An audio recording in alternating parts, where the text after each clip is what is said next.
አሁን ውጊያ እንዳይጀመር።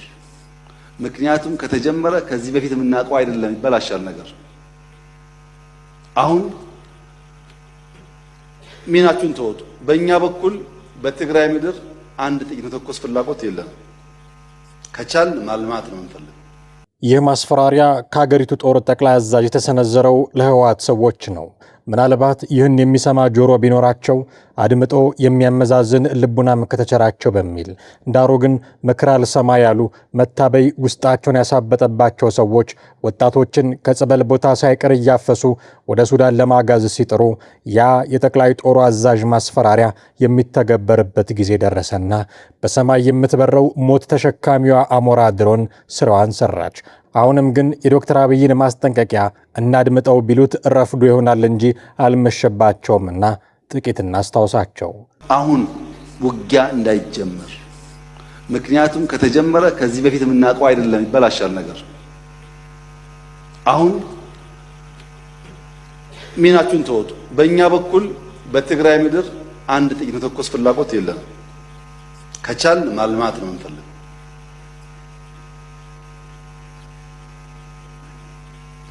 ትግራይ ያሉ ኃይሎችም ለትግራይ ህዝብም ለኢትዮጵያ ህዝብ መታወቅ ያለበት ጦርነት አያስፈልገንም።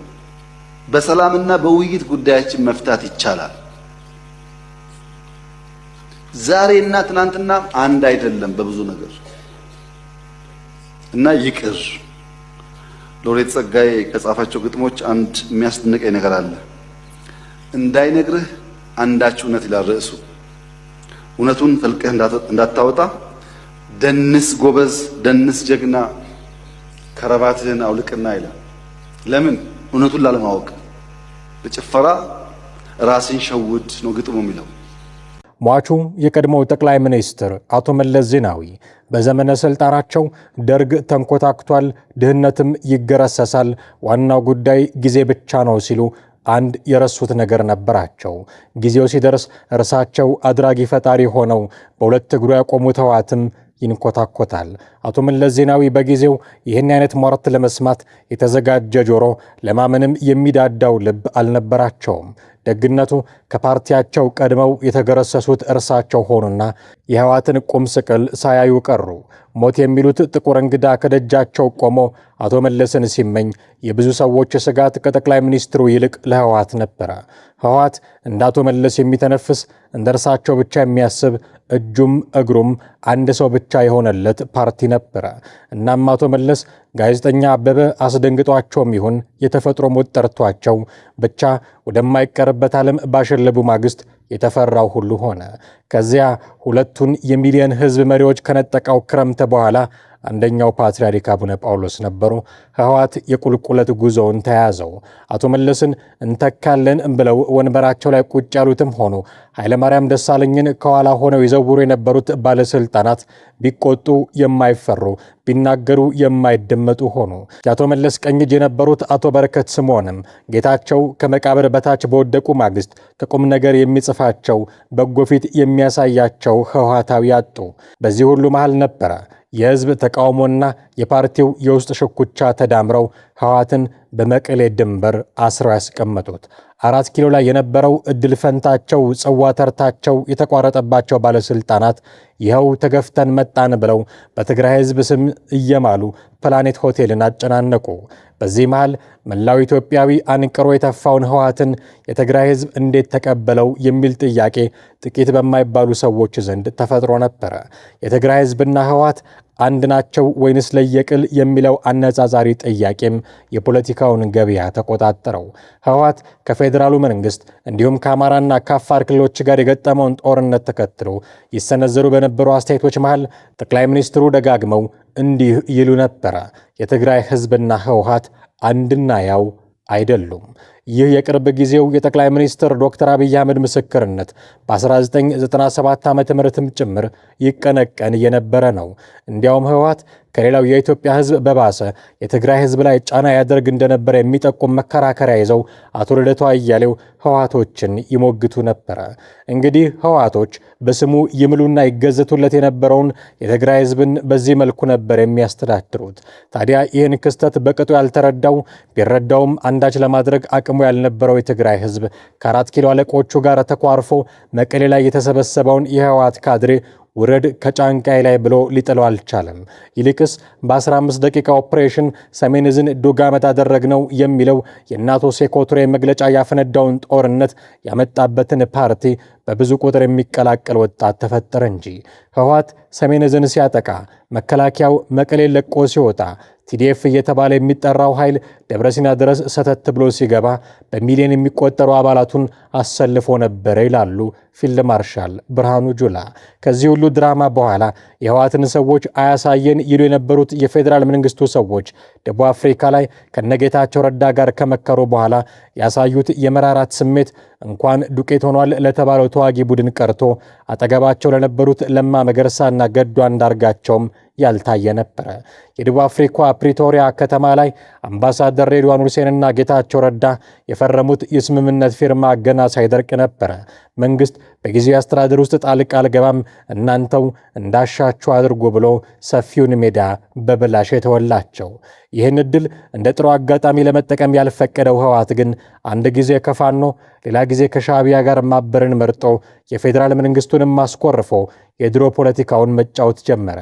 ይህን ያዩ ተንታኞች ህወሓት ከዚህ በኋላ አብቅቶለታል፣ ሰሚም አያገኝም ብለው ማወጅ ጀመሩ። ህወሓቶች ከዚህ በፊትም አንስቼዋለሁ። ህወሓት ከዚህ በኋላ በኢትዮጵያ ፖለቲካ ውስጥ ትርጉም ያለው አቅም የፖለቲካም ሆነ ወታደራዊ አቅም ኖሮት ሊወጣ አይችልም። ጊዜው ያበቃለት ነው። ኤክስፓየር ያደረገ ነው። አሁን እንዲሁ መንገታገት ዝም ብሎ እጅ ላለ መስጠት ካልሆነ በስተቀር እንደ ህወሓት ቡድን ትግራይንም በኢትዮጵያ ፖለቲካ ውስጥም ለመሳተፍ የሚያስችል እውነት ለመናገር አቅም አላቸው ብዬ አላምንም። ህወሓት ግን የቀድሞ ተጽዕኖ ፈጣሪነቱን ለመመለስ የሰነበተ ተፈሪነቱንም ለማምጣት ጽምዶ በሚሉት አዲስ ጨዋታ መገለጥን ነበር የመረጠው። ይህ ጽምዶ የተባለ ጥምረት ስራ ከጀመረ የፌዴራሉ መንግስት በ3 ወር ጊዜ ውስጥ ብቻ ያስወግደዋል የሚል ፎከራ የሚያሰሙ ሰዎችም ተከተሉት። አሁን ይሄ ጽምዶ ኃይል አሁን ቢነሳ 3 ወር በቂ ነው አዲስ አበባን አብይን ለማስወገድ። ስለዚህ ጽምዶ ሊፈራ የግድ ነው። ጽምዶ የህወሓት የፋኖ የኤርትራ መንግስትም አይደለም።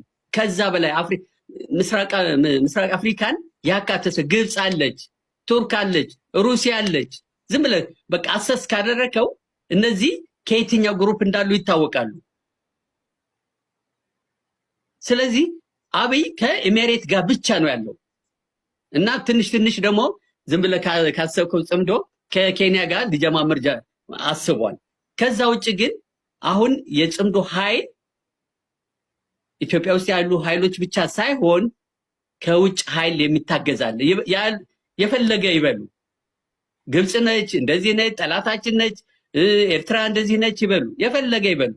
ግን ጽምዶ ስትራቴጂክ አካሄድ ነው። ወደ ኋላ የሚመለስ አይደለም። እውነቴ ነው። በተለይ የኤርትራ መንግስት ወደ ኋላ የሚመለስ ኃይል አስተሳሰብ የለውም። አሁን እኮ ስለማይነገር እንጂ ከኤርትራና ከህወሓት ጋር ያለው ግንኙነት ከፖለቲካ ከወታደራዊ አልፎ እኮ ኢኮኖሚያዊ እገዛ እየተደረገ ነው። በቃ እኔ አሁን የፖለቲካ አባል አይደለም፣ የህወሓት አባል አይደለሁም፣ የፋኖ አባል አይደለሁም፣ የማንም አባል አይደለሁም። እንደፈለኩት እናገራለሁ መሬት ላይ ያለውን ያነበብኩ። እነሱ ግን አይሉትም። ለምን? ኢትስ ፖለቲካ ይዘት አለው። ሰዓቱ ሲደርስ ግን ይሆናል። ማጥቃት ከጀመሩ ደግሞ አብይ አይቆይም። አብይ ደግሞ ራሱ ለማጥቃት ይጨንቀዋል፣ አያደርገውም። የሚዋጋ ኃይል የለውም። በቃ የድሮና የአየር ኃይል አቅም አለው። ከዛ ውጭ ግን ሰራዊት ቅድም እንዳለው ሰራዊት አዝምቶ ሊያሸንፍ የሚችል አቅም የለውም። አሁን ህወሓት ብቻ ክቡር ጄኔራል ተፈራ እኮ ተናግሯል። ከአሁን በኋላ ወደ ትግራይ የሚገባ የብልጽግና ሰራዊት ካለ ከጀርባው ነው የምንወጋው አለ። ከዚህ በላይ ጽምዶ አለ እንዴ? እኔ ጽምዶ አንደርስታንድ ያደረኩት የፋኖ ኃይሎች በየቦታው ታስረው የነበሩ የተጋሩ ኮሎኔሎች፣ ሻለቃዎች ተዋግተው አስፈትተው ገንዘብ ሰጥተው መታወቂያ ሰጥተው ትግራይ የመለሱ ጊዜ ነው። በቃ የጽምዶ ጥሩ አይዲያ የመጣው ህወሓቶች ብልጽግና ገንዘብ ሰጥቷቸው መሳሪያ ሰጥቷቸው አስታጥቋቸው ካሁን በቃ ወልቃይት ሰጣቸዋለሁ ፋኖን አብረን እንምታ ሲሉ ሁሉን ነገር ከተቀበሉ በኋላ አይ ውጊያ አንፈልግም ከፋኖ ጋር ውጊያ ካሁን በኋላ አንፈልግም ከሻዕቢያ ጋር። ይሄ የጽምዶ መጀመሪያ ነው፣ የሰላም መጀመሪያ ነው፣ የመቀራረብ መጀመሪያ ነው። አሁን ግን ስትራቴጂካዊ ወደ ኋላ አይመለስም። እውነቴ ነው፣ ወደ ኋላ አይመለስም። ትንሽ ወደ ኋላ ዝም ብሎ የጊዜ ጉዳይ ነው። በቃ የጊዜ ጉዳይ ማለት በቃ መጠራጠር፣ የሆነ ነገር ማዘግየት፣ ጊዜ መግዛት።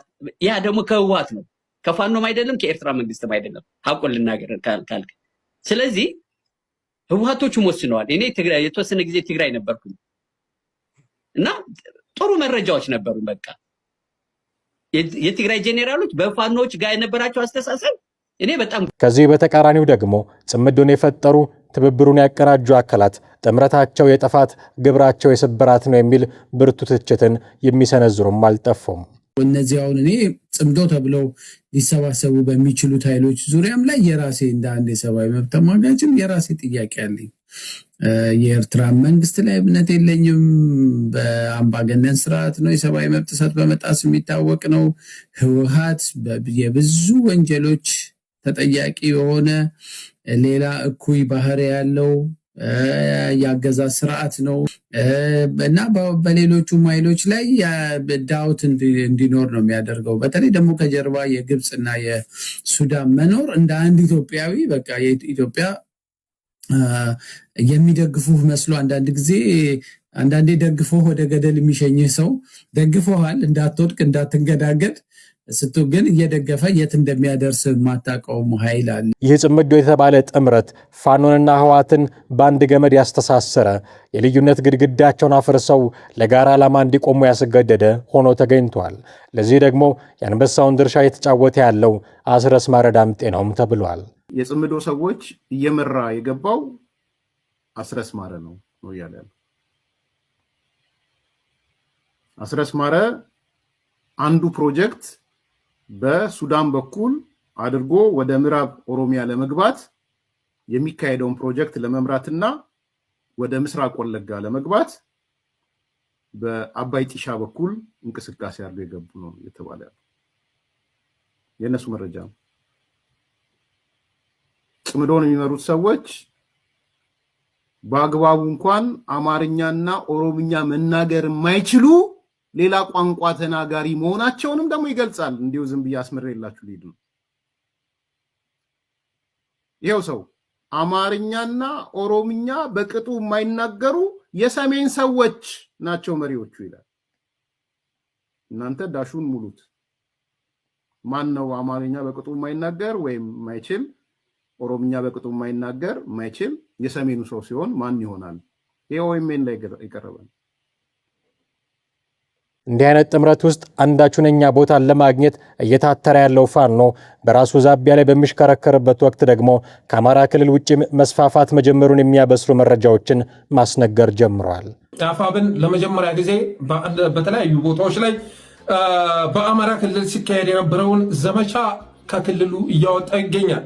በሸዋ የሚንቀሳቀሰው አፋብን ሸዋ ጠቅላይ ግዛት አሳምነው እዝም በትናንትናው ዕለት በፍቼ ሰላሌ ዙሪያ ያሉ 3 ከተሞችን መቆጣጠሩ ተሰምቷል። ይሄ እንግዲህ ለመጀመሪያ ጊዜ የተከሰተ ነው። በነገራችን ላይ አብይ አህመድ አማራ ምድር ላይ ነው ጦርነቱ የሚካሄደው። እኔ 10 ዓመት 1000 ዓመት ሲዋጋ ቢኖር ምን አገባኝ የሚል አስተሳሰብ የሚያራምድ ሰው መሆኑ ይታወቃል። ይህንንም የተረዱት የአፋብን ሸዋ ጠቅላይ ግዛት አሳምነው እዝ ተዋጊዎች በትናንትናው ዕለት ከክልሉ ጦርነቱን በማውጣት በፍቼ ሰላሌ ዙሪያ ያሉ 3 ከተሞችን መቆጣጠራቸው ተሰምቷል። የደብረ ሊባኖስ ዋና ከተማንም ገቢ አድርገው አርፍደዋል። ማድረግ ያለባቸውን ኦፕሬሽን አካሂደው መውጣታቸውን ሰምተናል። የጸጥታ ዘርፍ ኃላፊውም መቁሰሉ ተሰምቷል። ሌሎች አመራሮችም የህይወት ዋጋ መክፈላቸውን የደረሰ መረጃ ያመለክታል። ጦርነቱ በፍቼም በናዝሬትም ከአማራ ክልል እየወጣ ይገኛል። በዛኛውም በኩል በወለጋም ስትመጡ ከአማራ ክልል እየወጣ እና አብይ አህመድ የኔ ወደሚሉት አካባቢ እየተዛወረ ይገኛል። ይሄ እንግዲህ የጦርነት ህግ ነው፣ ልታስቆመው አትችልም።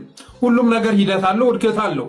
እስካሁን ድረስ አብይ አህመድ አማራ ክልል ላይ ወስኜ ክልሉን አወድማለሁ የሚል አስተሳሰብ ነበረው። ስለዚህ ይህን የተረዱ ጓዶች ደግሞ አዳዲስ እቅድ ነድፈው በተለያዩ አቅጣጫዎች ወጣ ማለት ቢጀምሩ የሚገርም አይደለም። ግን ወጥመድ አጥምዶ እንዳይጠብቃችሁ ደግሞ መዘጋጀት ያስፈልጋል። እውነት ፋኖ በተባለው ልክ እየተንቀሳቀሰ ይሆን ወይንስ የተለመደ የፕሮፓጋንዳ ስራውን እየሰራ?